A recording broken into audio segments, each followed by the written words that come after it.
আসসালামু আলাইকুম। সবাইকে নতুন বছরের শুভেচ্ছা। চলে এসেছি একটা নতুন বছরের নতুন ব্লগ নিয়ে। আমি আপনাদের বৃষ্টি আপু। পহেলা জানুয়ারি আমাদের ম্যারেজ ডে ছিল। সেই উপলক্ষে আমরা 31শে ডিসেম্বরে ঘুরতে বের হই। কারণ বছর শেষে 31 তারিখ তাদের একটা বন্ধ থাকে অফিসের। সেই বন্ধটাকেই আমরা কাজে লাগিয়েছি। যাওয়ার সময় ভালোই শীত লাগছিল, কিন্তু চারিপাশের পরিবেশটা খুবই সুন্দর ছিল। বেশ দারুণ লাগছিল। প্রায় 1 ঘন্টা 30 মিনিটের জার্নি শেষ করে আমরা পৌঁছে যাই আমাদের গন্তব্যে। এটা হচ্ছে চাঁপাইনবাবগঞ্জের ভিতরে সোনা মসজিদ। ঢুকেই আমরা আমাদের বাইকটা পার্ক করি। পার্কিং করার পরেই আমাদের চোখে পড়ল এখানে অনেকগুলো কবর।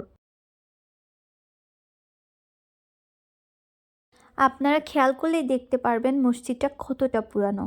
এখনকার মসজিদগুলো টাইলস করা, চকচকে, এসি পর্যন্ত থাকে, কিন্তু তখনকার মসজিদগুলো দেখেন কি সুন্দর ছিল না? হ্যাঁ, হয়তোবা এখন রং নেই, দেখতে কেমন হয়ে গেছে, তবে ভবনটা দেখলে বোঝা যাচ্ছে যে কিভাবে তৈরি করা হয়েছিল, কতটা মজবুত ছিল। তখনকার ইঞ্জিনিয়ারদেরও আসলে মাথায় কত বুদ্ধি ছিল।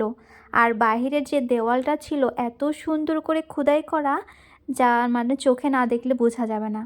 আশেপাশের মানুষ অথবা পর্যটক সবাই এখানে নামাজ কালাম পড়ে। বলতে গেলে মসজিদটা এখনও আলো জ্বলে। আপনাদেরকে এখন মসজিদের বাইরের অংশটা দেখাবো। বাইরের অংশে দেখেন মসজিদটা কত সুন্দর করে কারুকাজ করা। আসেন সামনের দিকে একটু দেখাই। কত সুন্দর করে খোদাই করে কাজগুলো করা। শত বছরের পুরনো মসজিদ, কিন্তু এখনও ডিজাইনগুলো থেকে গেছে। খুবই সুন্দর। মসজিদটা দেখা শেষে বাহিরের কিছু দোকানপাট দেখতে দেখতে আমরা চলে গেলাম। আমাদের খুব তাড়াতাড়ি যেতে হচ্ছিল এখান থেকে, কারণ আমরা আরও অনেক জায়গায় বেড়ানোর প্ল্যান করে বের হয়েছি।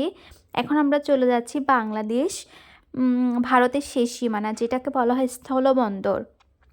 শিবগঞ্জ স্থলবন্দরে আমরা চলে যাচ্ছিলাম। এত বেশি ধুলাবালি, এখানে না গেলে আসলে বুঝতেই পারতাম না। যাওয়ার পরে ভাবছি কেন আসলাম এত কষ্ট করে এখানে। যে কি পরিমাণ ধুলাবালি, ইট পাথর, বালি, কয়লা, বিভিন্ন রকমের জিনিস। আর ওখানকার মানুষরা আসলে অনেক কষ্ট করেই বসবাস করে। আর সারাক্ষণ এত পরিমাণে গাড়ি চলাচল করে যেন রাস্তাটা 2-1 দিন পর পরই মেরামত করতে হবে, এমন একটা অবস্থা। কথা বলতে বলতে চলে এসেছি বাংলাদেশের শেষ সীমানায়। আচ্ছা, এখান থেকে হয়তোবা হাসিনা আপাকে দেখাও যেতে পারে, কি বলেন? বিএসএফ দাঁড়ানো ছিল, আর যতটুকুর মধ্যে যাওয়া যায় জাস্ট ততটুকু থেকে দেখেই চলে এসেছি। আমরা আবার এখান থেকে চলে যাব তাওয়াখানা, সেখানে বেড়াবো। নেক্সট ব্লগে আপনাদের সেখানে তাওয়াখানাটা দেখাবো। আর ওইটা হচ্ছে সবচেয়ে ইন্টারেস্টিং একটা জায়গা।